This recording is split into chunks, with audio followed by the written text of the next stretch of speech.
Hello, I'm Jenny Thomas, Director of External Affairs and Insight here at WFM. Welcome to today's webinar, brought to you by the Technology Special Interest Group.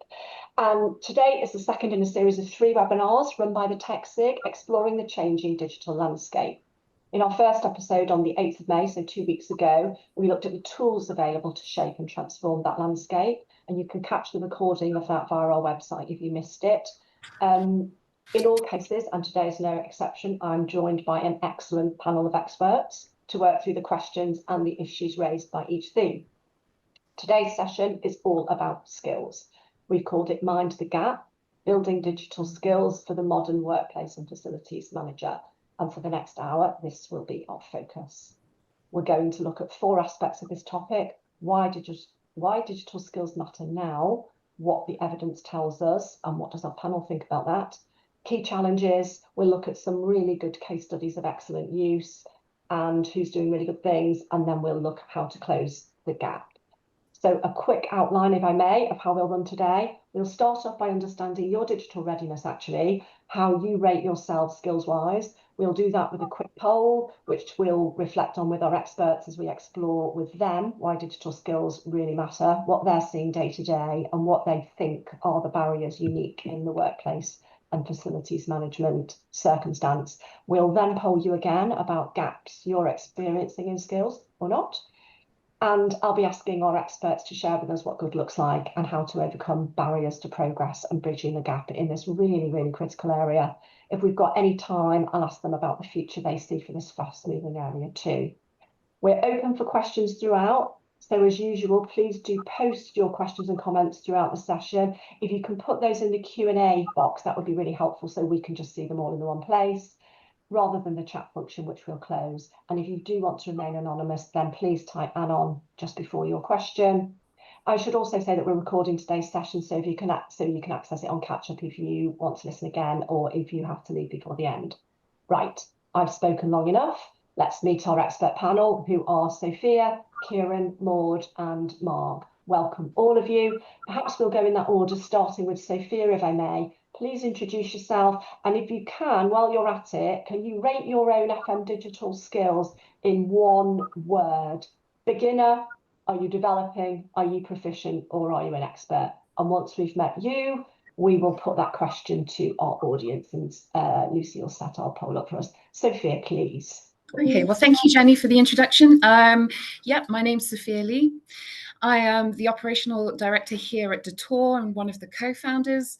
Detour, we provide analytics as a service, and we specialize in the built environment. So data is definitely our world. How would I rate my current skills? I think perhaps maybe I'd change it slightly to say, how would I rate my clients, their current digital transformation in the FM?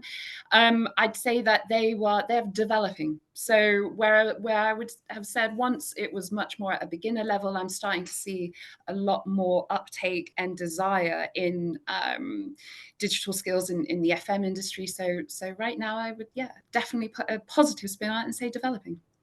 Thank you. Very good. Do you want to go next, Maud? Yeah, I'm Maud Santamaria. I'm the Global Corporate Real Estate and Workplace Director at GWI, which is a market research company and tech as well, because we have our own platform. So funnily enough, GWI is all into tech. I would say not as usual, but Sophia kind of alluded to it. We probably as a collective team are on developing. I would put myself as professional, because when I hear Sophia was very humble, and Kieran and Mark, I think they are experts. So I would say I'm there and about, and I'm always trying to learn. Very good, Maud. Good to hear it. Kieran, would you like to go next?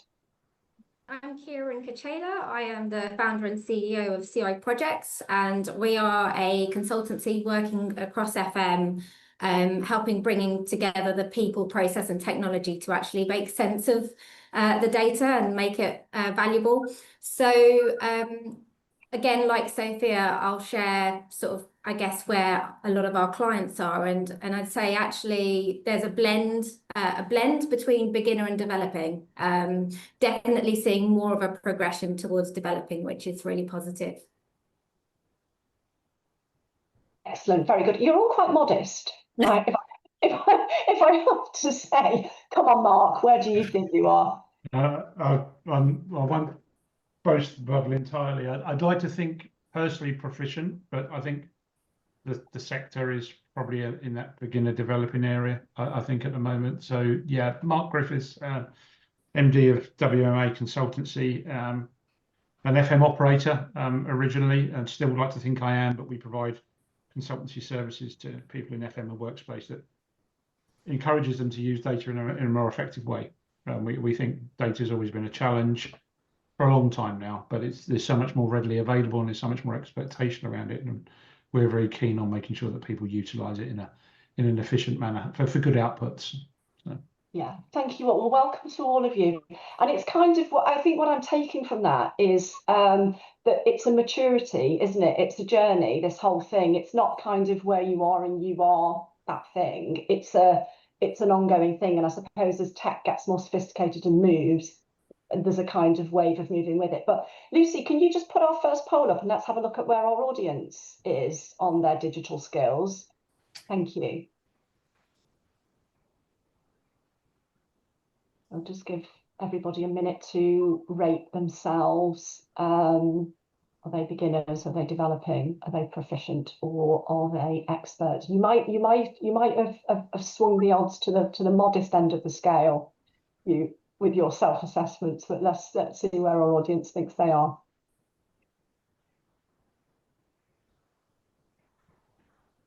Very good, very good. So a quarter are beginners, 60% developing, 15% proficient. Nobody's an expert. I think we're quite modest on that, aren't we? Yeah. Well, actually, Maud and Sophia, perhaps, or anybody, if I can come to you first. What do you make of that? Are you surprised by it? What's your sense of it? No, I feel this is, and maybe we are humble, but equally, I think that this is representative of what we are saying about clients and teams. I think we probably always look at our teams and like, where am I with my company?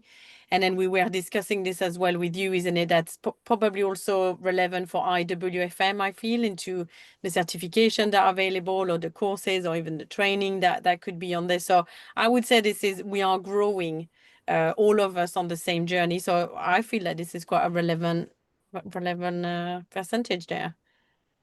I think so. I think that's a good reflection. Sophia, what do you make of that? Yeah, very similar to Maud. Not unexpected. Loving the 15% in proficiency. Yeah, I think there is an overall growing in adoption of digital skills in FM. Hence, why we're all here at a webinar. There's more communications, there's more requests. We all understand the value of data within our companies and what it can provide for us. So it doesn't surprise me that we are moving more into, going from development into proficient. And so, yeah, not surprising and fantastic to see that we've got some proficient guys with us today. Yeah, Mark and Kieran, it's encouraging, isn't it, to see that 60%. Feeling okay about it and 15% really proficient. I think it's really reflective of the industry. I think just adding another layer of sort of data analysis on that, it'd be quite interesting to know, which parts of the organisations that people are working in, because I do feel even within an organisation, there's different levels of maturity within different departments as well. So I think, just it is a progressive journey and quite interesting to see that progression. Yeah, thank you. There is, of course, the question about whether or not we've got tech evangelists who are attracted to a webinar about tech skills. So it will be really interesting. I don't know whether anyone wants to comment in the chat from our audience about that, whether, how they're rating themselves compared to how they think the proficiency is in their organisations. If anybody wants to give us a little comment on that in the I'm saying comment in Q&A on that, would be quite interesting to see what you think. But just in terms of why digital skills really, really matter now, we've put some data up on the slide, and you put this together, Mark. So 3/4 of businesses are adopting AI, digital literacy, massive skill for the future. And then we've got some howevers here, which is, basic skills in the general population, not great. and this big reskilling that's going on through demographic changes. And Mark, I just wanted to come to you first with this statement, which is, not least because it came from you, which is that FM is uniquely placed to lead organisational transformation. Talk to us about that. Talk to us about the feeling and the thought that came behind your connection to that statement. Yeah, we've as a business done some research a while ago about the importance of data in FM, and that highlighted some real areas that resonated with us. We had clients, end user clients, who are keen to make use of the efficiencies that data can bring as it's perceived. But I think the key thing is clients understanding it and articulating that. I think that them being data aware and proficient and or perhaps developing their understanding to get to that point, because I think that's crucial for any business.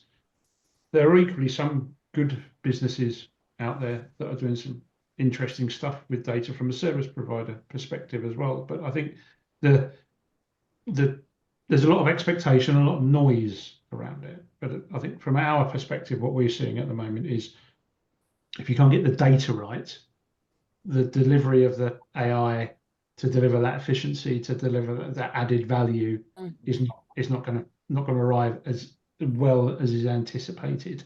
And I think that's the challenge for the sector as a whole at the moment.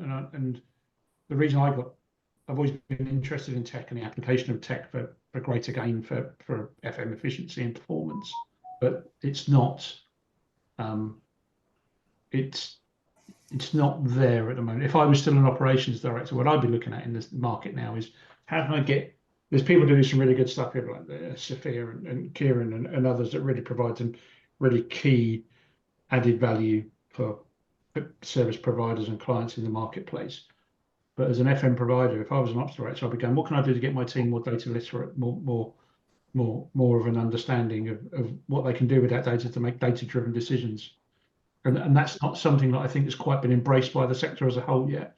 I don't think FM providers are knocking on IWFM's door to say we need this training and vice versa in this particular area to enhance that. And I think there's a knock-on effect there. And other industries are going down this route, and there are free training courses that we all see kind of peppered across our social media on LinkedIn and others that provide some core value to this. Construction industry is doing some interesting stuff as well around that, as well as other industries as well. But when you do tap into it, and it doesn't have to be to a really sophisticated level, can really make a difference. Yeah. I sense somebody wanting to come in there, please. Go, Kieran, actually, go. No. I was just going to say, I mean, in terms of FM being uniquely positioned, I think most industries, it's very easy to become insular. Whereas I think with FM, that we have the opportunity to work across so many different sectors. We have such a wide range of different clients. And so we're in a really lovely position where we can learn what other industries are doing and what we can bring back into FM and vice versa. I think we're in a position where we can influence our clients to be to sort of develop their maturity around data as well. So I think it really now needs to start being used as this like critical tool for growth and added value for clients. Yeah, thank you. I've got a couple of comments that are coming through in our I think some of our listeners are struggling to find the chat function, and if you can't find it, that's because it's switched off. But I am seeing your comments in the Q&A function, and it just helps me to see it all in one place. So thank you for that. But I really love the honesty in these comments, and just some one of our contributors, Martin, is saying that while I think of myself as generally tech proficient, I feel that within the realms of how tech can be used in FM, I'm just at the start. So whether that's how we collect and use data, what AI can really do, or how sensors and technologies can help us be more proactive. It's funny because Mark, you were saying this when we had many discussions before, and what we don't want everybody to think is here's something else I need to do, because our plate often as FM is giant and many plates to spin. So if you think as the digital transformation or that skill that you kind of probably should get on board with is another thing that is an add-on, I think change your mindset. That's actually something that will help you. And I've always said that it's important on those panels and those webinars to kind of say something. So I was a service provider. I've also changed now. I'm in-house. What we found is using the data, and not just the data, but having you look through the data. So don't just leave it somewhere. Have a look, analyze it. And I know that does take time, but eventually what come out of it is usually something that we've all been tasked with, which is, hello, savings. And I have to say this example is brilliant. So again, we were looking at a data set on Power BI. You can use Tableau or any other tools. And then we found that there was always something that happened every month that needed an external automation of an external call had been made of, let's say, £300. £300 every time that call out was made, and it was an alarm that kind of were done. We just kept on paying, and we're like, this is good, it's working. We have an automation, the guys comes, and this is brilliant. Knowing that as an inside, you will look into what is this alarm, why is it come out, and then understanding that a simple 2-hour training from our in-house team could have solved this, then you create that saving automatically.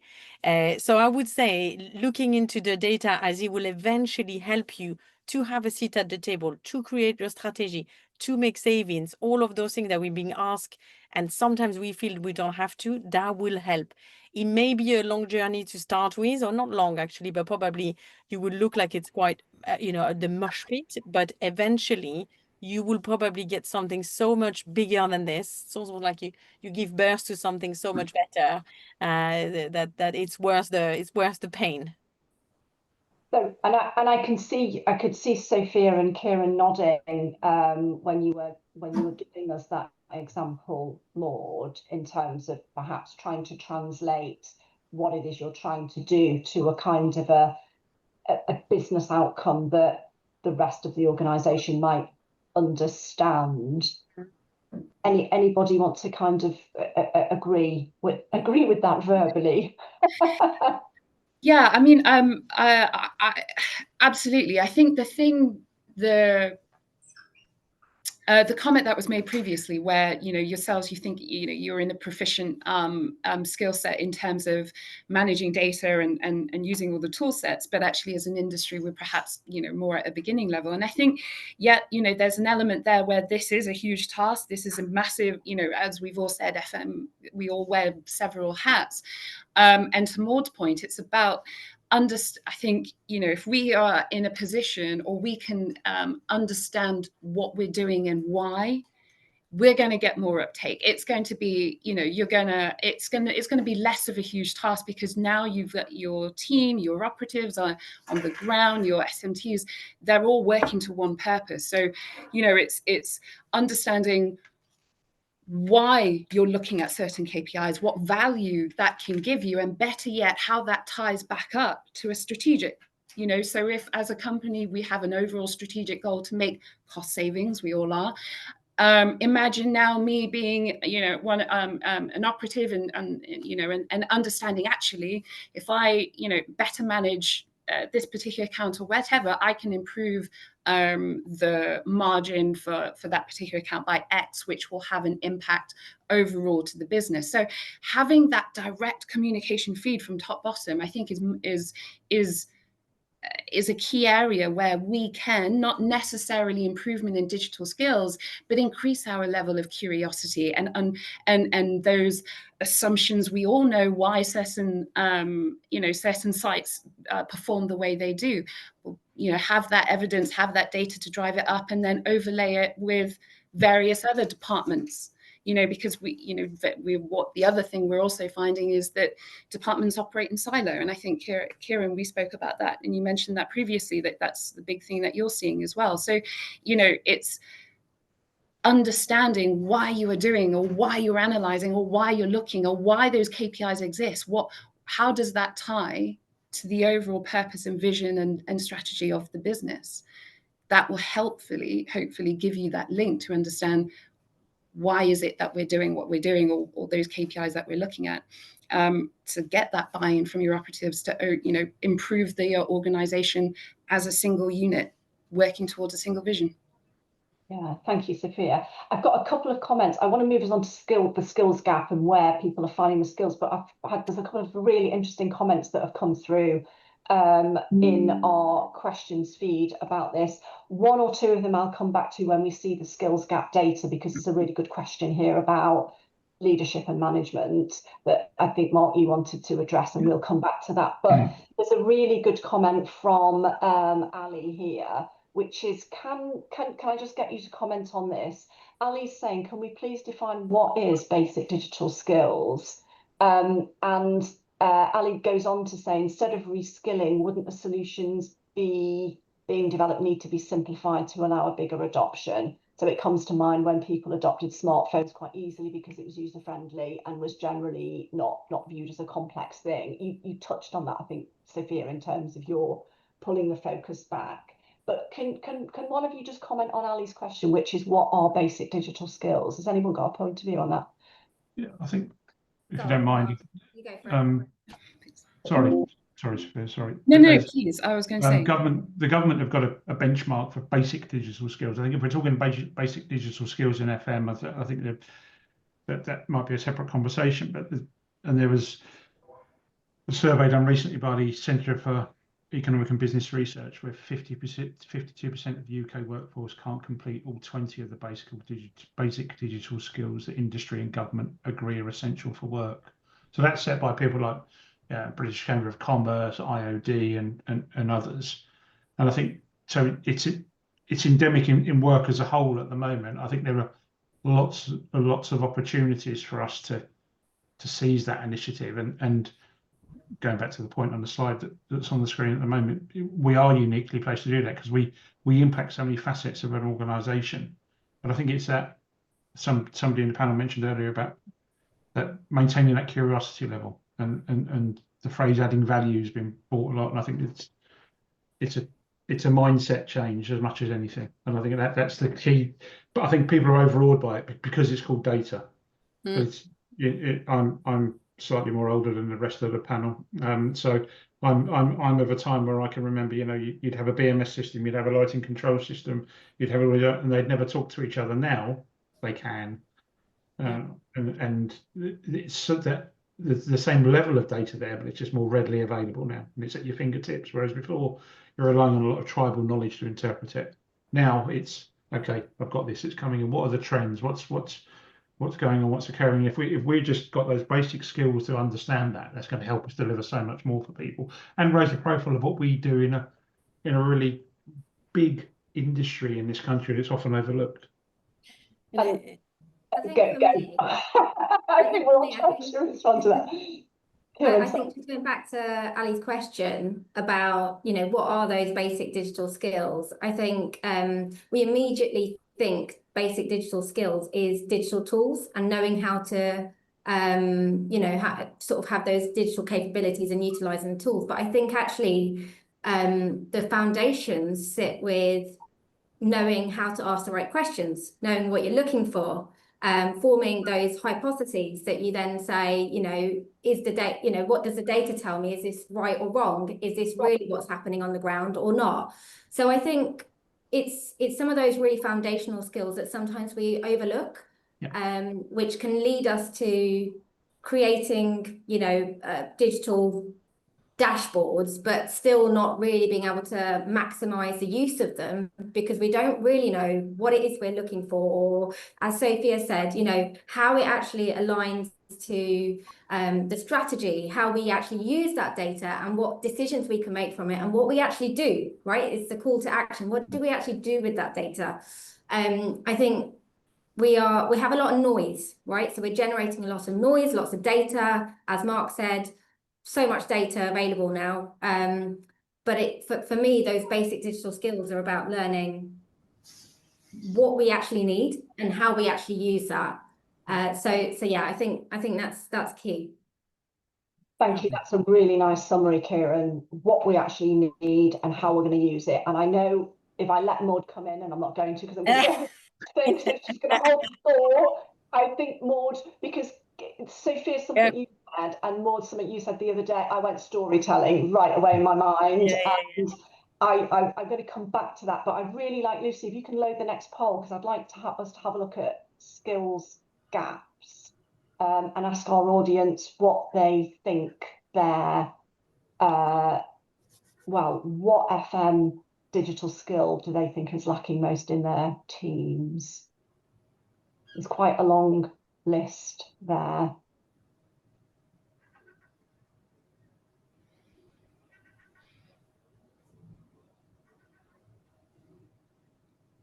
And people can only choose one. I think that's quite tough. Yeah, you should have chosen many. Yes. We Yes. made that hard for people. Maybe you should have put top three. Top three.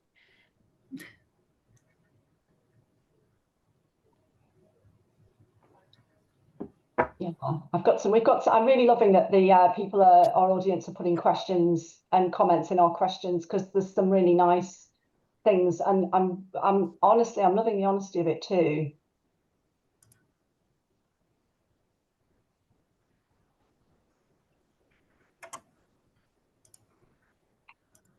Can we see the scores on the doors? Oh, oh. So I am seeing 38% analytics, 25% smart building technology, 13% IoT, and then we've got tools, cyber, storytelling, and automation kind of running behind that. It's going to take this on. What do you think?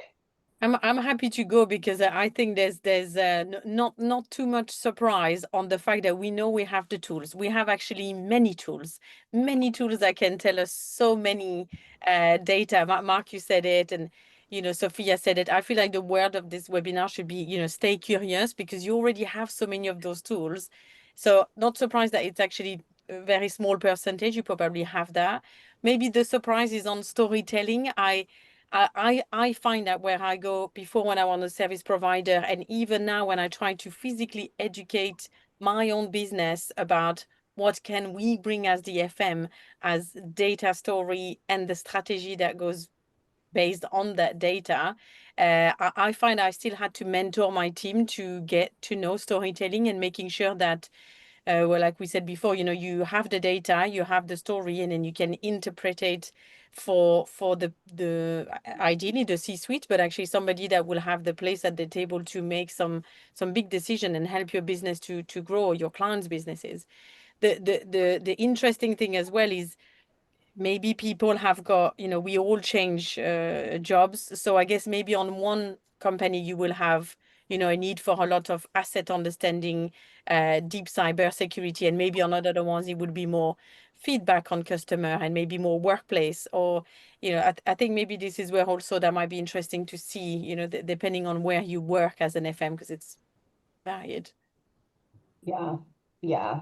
And there's so much to go on here. There's a couple of comments I just wanted to pick up from the questions that have come in. So we've got Philip saying, I'm evolving, I'm trying to acknowledge that, but actually I find it awkward and difficult to do. So we've got some of our listeners thinking this is all actually a bit difficult, and maybe it's the kind of the and, not putting words in your mouth, Philip, but it's the andness of it. And then we've got a really good challenge here, I think, for Brian, who said, this is referring to something you said earlier, Mark, about what what do senior managers to what extent do they understand themselves, what they need in their organizations? How informed are managers about that? Do you want to just comment on that, Mark? Yeah, I think it's a very valid observation, and I think there are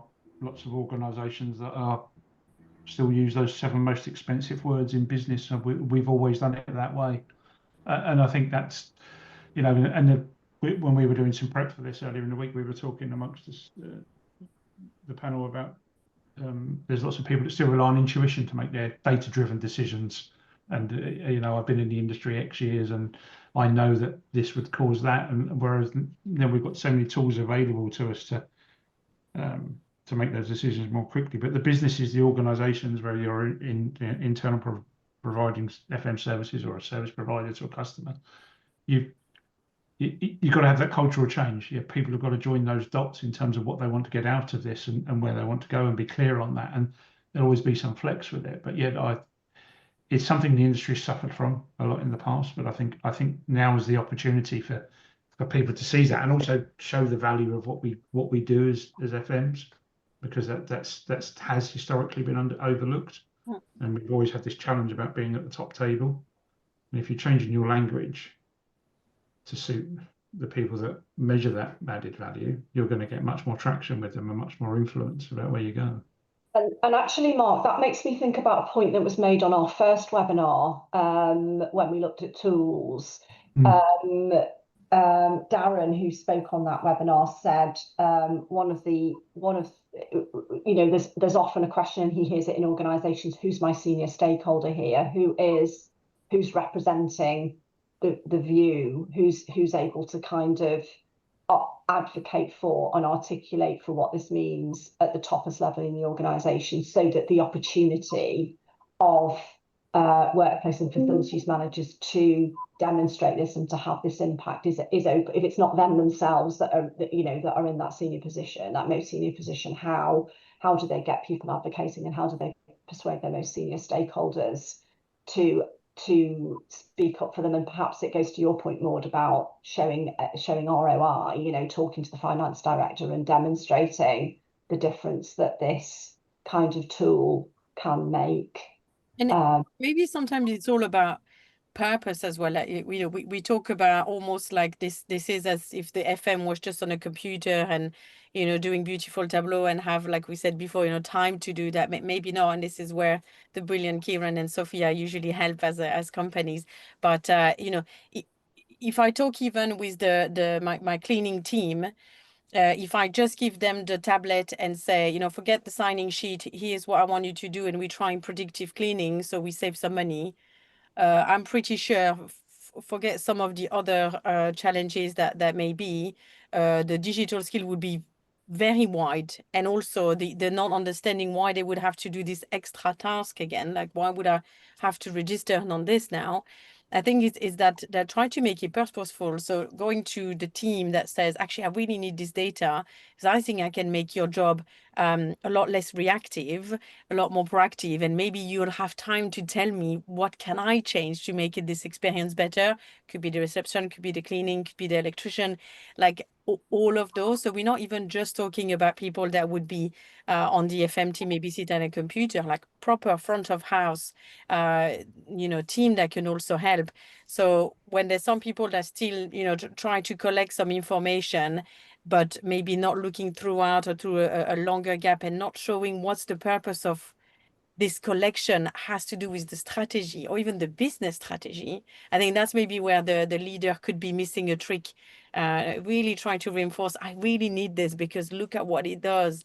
And also, if we could be seen as somebody else that, refill the food and beverage, and then, help with the cleaning the toilet, it would be really good, as well as the industry that we're seen as somebody that does so much more for the experience of a building.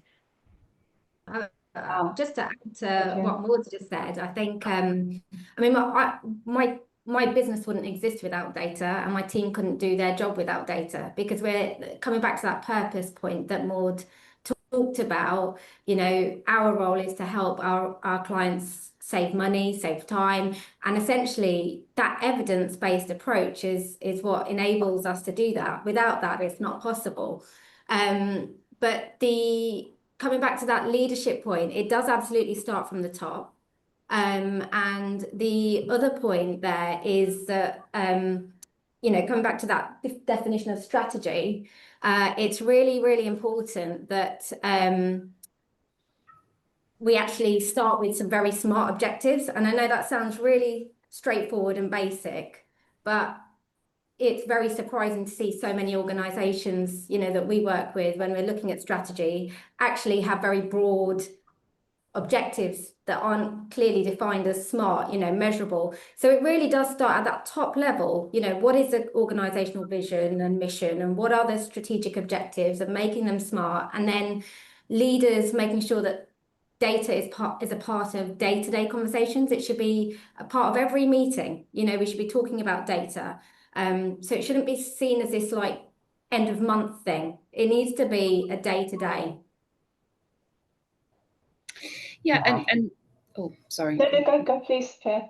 No, I was just, and my comment, just because I can see Ali's question, and it's sort of staring me in the face. You know, and I think you don't have to go big. You know, adopting digital transformation, you know, it doesn't have to be this all massive, all encompassing initiative that's going to get you from A to Z, you know, at speed of light, as it were. You know, as Maud, as Kieran has said, you start small. You know, look at what is actually going to what's going to give people value. What are they struggling with on their day-to-days? I mean, I always tend, especially when I've got clients who have first come in, and we're all, you know, we've got these grandiose plans, but, you know, we don't yet have a strategy. My first general question is, okay, well, how can I save you time? How can I improve, you know, how can, what are you know, what are the guys, especially in operationally, what are they spending their time in that they shouldn't be, you know, copying and pasting, creating those monthly reports, you know, having a look at, you know, going into multiple systems because different departments have different systems, extracting this and this and this from 5 systems, that's half an hour, you know, of someone just pressing a button and exporting. Whereas actually, you know, what they should be doing is be answering those why questions. So how can I help them improve their on-the-go jobs? That's a very small initiative, right? You know, it's making this data a little bit more accessible. Okay, great. That, you know, we can start small, and then monitoring those, you know, being able to tie those initiatives or those little activities that we're going to do to improve the operational efficiency, tying it back to being able to monitor and tie it back to the strategic goals. So time saving, for example, you know, being able to, you know, by doing this, I've managed to save my team 3 days a month, you know, and then you can then tie that back. Well, actually, financially, that means it's X amount of salaries that I've saved, etc. So you don't have to go big. Understanding the purpose, go small. Go to the people that who are on the ground generating that data for you, and doing the things on the ground. So yeah. Yeah, thank you, Sophia. And I just want to ask Lucy to go on to the next slide, because I do want to get us onto some storytelling. There's a beautiful comment from Jeff Gately about storytelling. Maud, you probably have seen it. I'm gonna use it as a segue in a second, but there's a couple of comments here that have come in the Q&A that I just wanted to pick up. I have to say, I was quite shocked when I dug back into our Outlook research and I saw this result when I was prepping for this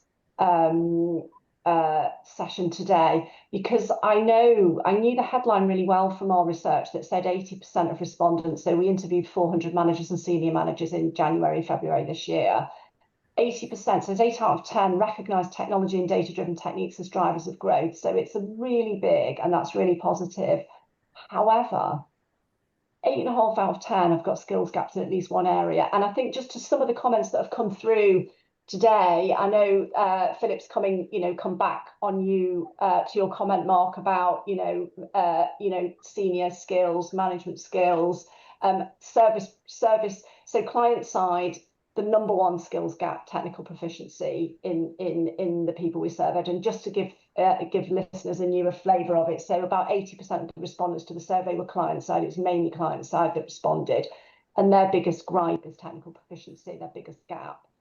On the service side, fewer service providers responded to this because it was aimed less at them. Leadership and management, they're worried about, and some of the comments I think that have come through, and some of the responses that you as panelists have had on this are about actually leading this, advocating for this in organisations. I can't make a direct connection between leadership in driving data and technical proficiency, but if you're leading your organisation, you're going to probably be in that vein. And then they're also worried about technical proficiency too. So it's right throughout. And But there's just one other comment I wanted to put to you before we talk about who's doing this really well, which is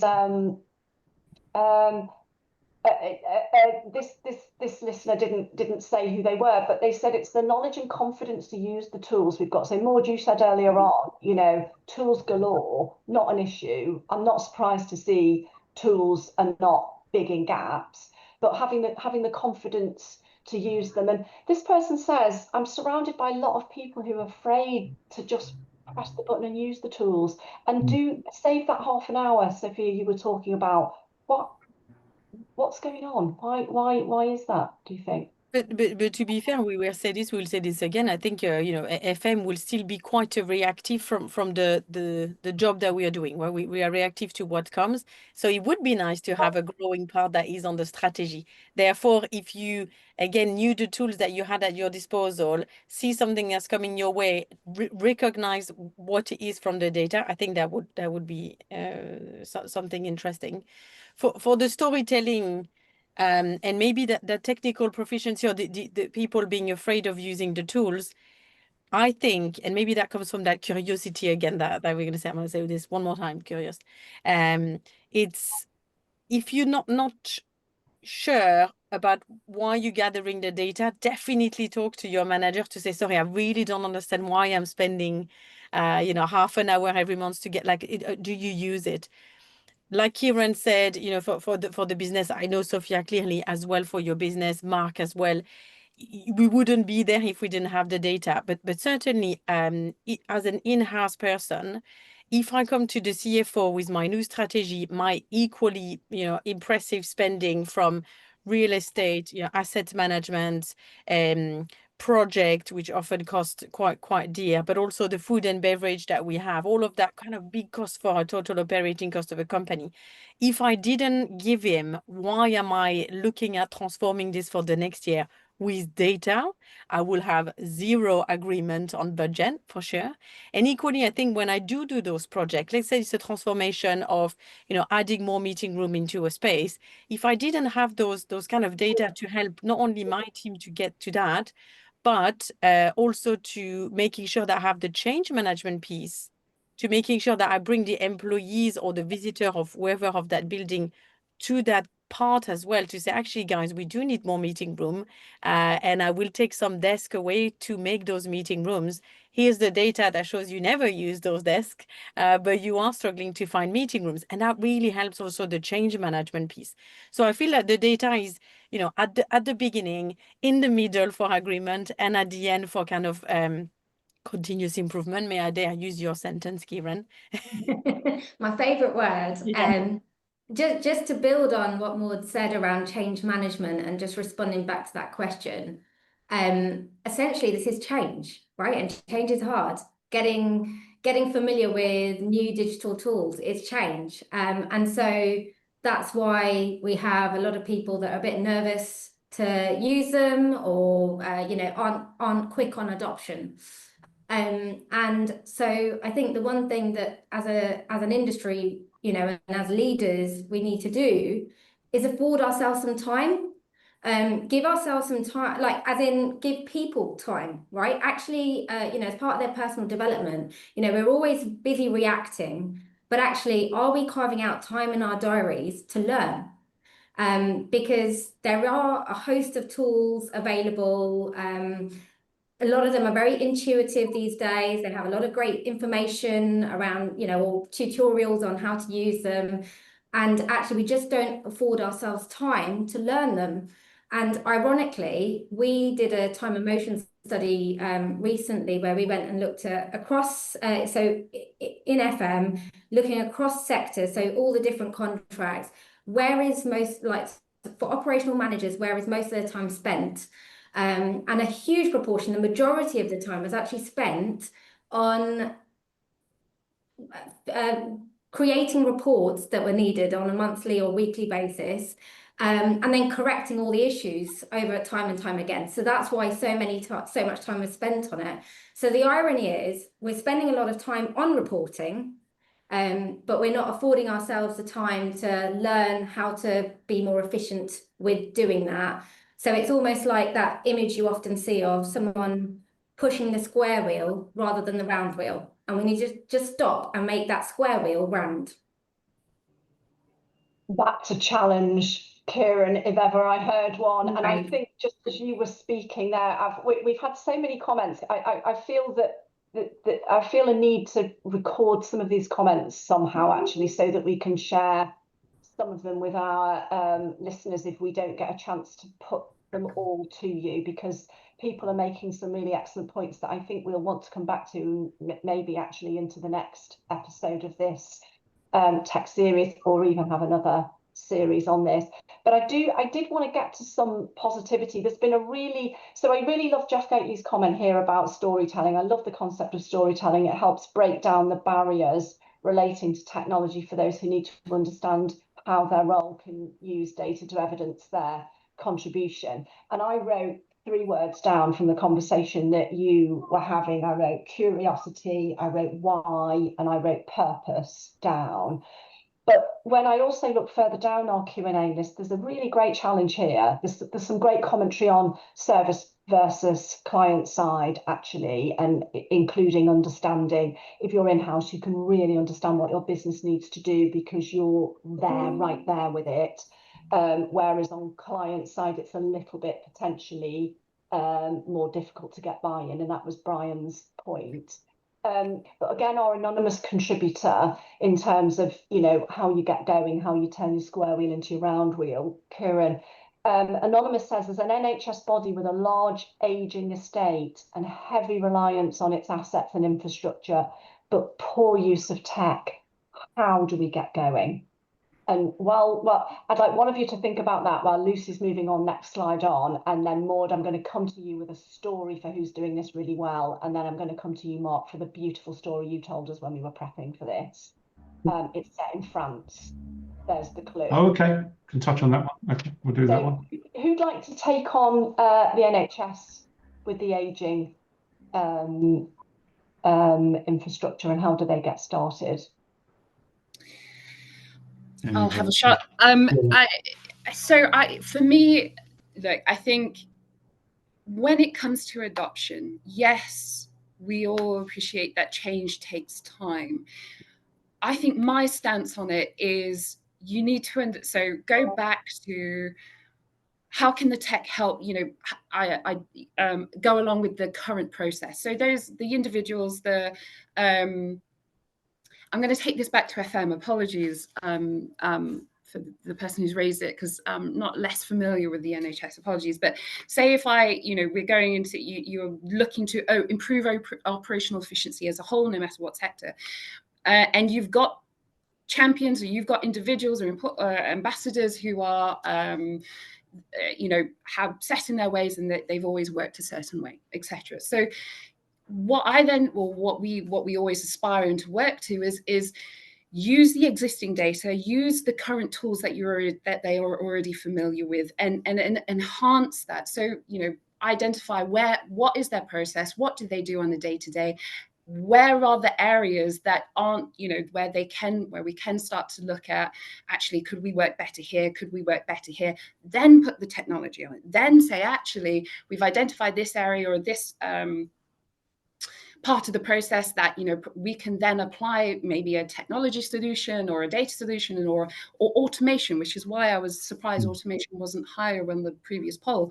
We could provide, you know, email alerting, notifications, app notifications, etc., to actually help improve that little area of that process that I do on my day-to-day, to save me having to look for those exceptions and have those exceptions automated directly to me on my mobile phone, because that's the key. That's the main device that I use. Some people prefer to, you know, on a desktop, because they work at a desk all the time, etc. So then, you know, email notifications, etc. But align the process and the area and the value of what you're trying to achieve. So whether that's efficiency, operational efficiencies, etc., with your existing process. Don't start from scratch, as it were. A lot, you know, that, and I find that when you're working with those individuals who have done things, or, you know, done things the way that they've always done, by sitting down with them, looking at what do you do on your day-to-day, what do you struggle with, and then tackle those minute little gaps. That's invaluable. That's how it starts. Can I just jump in very quickly on that one, Jen? Yeah. So just very quickly. So we do a lot of work with the NHS, and I won't ask whoever's posted the question which body they work for, because that wouldn't be fair. But I think in your particular set of events, if you have any kind of CAFM system, I would suggest you utilise that to as far as you humanly can, whilst knowing that you've got budgetary constraints and everything else and the like. But one of the big things you will have to deal with is backlog maintenance, reporting that to people. If you can pick up trends on your CAFM about how you're using your resources effectively and where the real challenges lie, rather than perhaps relying on tribal knowledge, that is going to help you hugely. Yeah, I agree. And then actually some of these softwares as well, over the years, as we all know, tech moves along quicker than business operation. Most of these techs are going to have some new batch. They're going to have a new enhancements. They will have heard what other, their clients or their users are using. So, especially when you're in that sort of constraint in terms of you can't change the system, speak to the software provider, if you can, and see, what's on their roadmap, what are they looking to do to address some of these challenges that often, that they've often heard, and adopt some, and some of them might actually be invaluable. There may be a new reporting tool that you weren't aware of. On the questions about, is it harder for an FM provider, and again, I was both, or in-house, if my current FM provider, which is brilliant, would come to me to say, I know how I can save you money, I would listen. So I would say, and I know I always come back to this, but sadly, as an FM, we often are asked for this, as opposed to, can you bring value, which we do equally, but they often look into this. So equally, I think if you always come with this, and I remember an entrance for the IWFM award of, I think, 2024, of a lady that kind of really literally transformed the F&B services for a hospital. And she demonstrated the value of making people better quicker with the food that she was providing, and how she was doing the rota of the food. So for her hospital, that means that the beds is available quicker. So things like this, I think at any level that you could use, again, that lady already had the data of the food, already had the data of the patient, but she knew that the number one priority for the hospital was churn, right? I mean, not number one, there's many number one for hospital, but it's a good one. So even on that level, which maybe she thought, I can't help my client further than my KPIs, she looked into this, and I think she I'm not sure if she won the award, but she definitely had a good entry, because that clearly resonated with the client, and the client was supporting her entry. Yeah, and I'm gonna come on to, because I'm just conscious of time. Thank you for that, Maud, because actually you've wrapped into a couple of yeah, it's a good you have, and I saw what you did there. Thank you. And just Kelly makes a really good point here as well, just to the earlier point actually all of you have made, really, about systems and trusting systems. Kelly says, I've been in my job for 2 years. Everyone was saying how the systems we were using were poor. And it was when I had just had time to sit and do a health check, I realised we'd not logged support tickets with the help desk. We hadn't worked out how to use areas of the system that had been forgotten and paid for, and we hadn't been deploying things that had great functionality just because we kind of hadn't got to it. And then Kelly says 12 months on, and the system is now really praised. So you've all, an absolute round of applause, and you've all made that point in some or other shape or form. Sophia saying start small, don't try and bite it all off in one go. You're all saying, start where you can. You're saying, Mark, max out your CAFM systems or whatever it is that you've already got, and just utilise that. But I didn't want to close off the session today, and I just think we could go on with this conversation without hearing one or two really golden examples of organisations or things that you've seen that you as experts have gone, wow. So, Mark, do you want to come in with your beautiful example from the test call? Yeah, can do. Yeah, I had two. So a very quick one. So, and then I'll go on to the one gender referencing. So just to give you a flavour of what the power of data can do, Deloitte recently issued a paper about trends in FM and corporate real estate. They've done a piece of work with a Fortune 50 insurance company, where they've kind of helped them restructure their global real estate and FM operations. all the things we've been talking about earlier, fragmented systems, no centralized oversight, limited visibility of the data. They had the data, they couldn't tap into it. And they just went through a very kind of, looked at 16 core areas, done a strategic review of those, understood where they were going. One of our favorite tools, a roadmap. You've got to get to somewhere and you follow that. And it goes back to the levels of maturity, I think, as well. They've got a center-led FM function. They've got standardized processes and systems. So the point that Kelly made earlier, looking at how your systems and processes work in the Q&A, and implementing that performance framework, and that they have better control over FM and space. They are the organisation and got better outcomes for their business. It's interesting. I'm a member of the Tech League anyway. And I've spoken about this at a couple of events I've been to. Lots of people get excited about things like digital twins and the like, and what can be done and what can't be done with others. But everyone seems to think that they're only relevant for modern buildings, the 22 Bishopsgates of this world, and and the Bloomberg building and others that are out there. So everyone remembers the horrific fire at Notre Dame Cathedral a few years ago. You can go on BBC iPlayer. I looked up a really interesting, well, at least to a nerd like me, really interesting documentary around the French government issued a mandate years ago for their historic buildings all to be digitally scanned and twinned. And as a result of that initiative, they were out there going, we can rebuild this in exactly the same way it was constructed, however many hundreds of years ago Notre Dame Cathedral was built. And that initiative has been taken up by other organisations across Europe and across the world now. And it just goes to show the value of having products like that can be retrospectively rolled out into older buildings as well. And there's a chap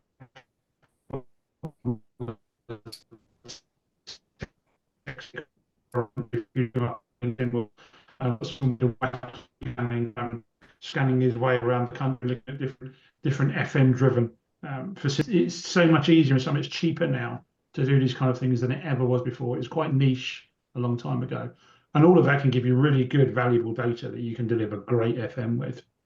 And it's well worth a watch for 40 odd minutes as to how they've done that on Notre Dame. And I think there's some follow-up stuff now that they've got on the iPlayer about how they've reconstructed it and everything else. But yeah, fascinating piece of work, and really goes to show the value of what you can do with good data, both in an operational sense day to day, and also for something quite kind of left of field like that as well. Thanks, Mark. I'm going to have to stop you there. I just wonder, we've got 3 minutes left. I don't want us to time out, but I just wonder whether or not, if there's one more really pithy, quick example anyone would like to give, let's hear it. And then I'll ask you all one thing you're going to do or you would do to really kick off on this skills journey for our audience. Anyone want to go with a pithy, quick example? Good practice? What you've loved?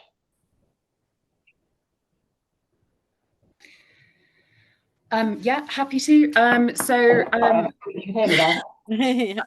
Oh, Maud, would you? No, but to be fair, I think the one that I've mentioned about the lady that really helped the food and beverage at the hospital, I think is a good one. I think there's a lot of companies as well that help to do this. I know that I think it's NatWest and ODM, for example, do a good kind of partnership with this. So I would recommend that as a good one. So ODM is an external company that will literally come and utilize what you already have. So again, no panic to learn something else. And they capture all of the data from access control, exit interview, ENPS score, your feedback, on your coffee, your press button or smiley face. And then they kind of give you this kind of picture continuously of how the experience is going. And I felt that this is so brilliant because you then can storytelling relate that into I know why this happened today, that people were really annoyed is because XYZ happened. And that, I think, to me was a great example. And they have won the IWFM award last year. So it's a good one that's available on IWFM as well. we can share the link to, that's a great shout, Maud, and we can share the link to that in the chat as well. And I see that Abe has also asked Mark if we can provide. I'm just answering that now. I'll do that whilst we we're are out talking. of time, everybody. I think we need to wrap up. I feel we could have done a whole other webinar on this. And Another hour. 2 weeks time, another hour. Before we go, I've got a couple of absolutely super quick notices to run through, some of which I've talked about already. There's another webinar in 2 weeks' time. That's the QR code. Sign up for it. We will be focusing on the informed client. That's on the 5th of June. So please come along to that. We've covered so much in today's session. I will try and somehow feedback some of the commentary that we've had today, because it's been really interesting, and I just would like to capture it actually for an ongoing conversation. I've got a couple of really quick notices. The wonderful WFM Technology SIG, get involved with the SIG. They do brilliant work, and they are really leading the charge in our institute to get the sector and the profession more skilled up on this. So please get involved. Mark's involved in it. And it's chaired by Gordon, who will be doing our next webinar. So please join the SIG. We have got our tech survival guide, some bite-sized training that WFM is running. There's a really good offer for members. It's very reasonable for non-members. You know, to our commentator who just wanted to say, where do I get going? How do I dip my toe into this? You could do a lot worse. Episodes separately, episodes together in a bundle. Fill your boots, and that's the QR code on the slide. And then last but not least, there is a CPD number for today's webinar for those of you who'd like to scan it. Thank you so much. Hopefully we've had a really good discussion. I've absolutely enjoyed this brilliant panel. Sophia, Kieran, Maud and Mark, so much more we could have got through. I'm sorry if I've cut you short.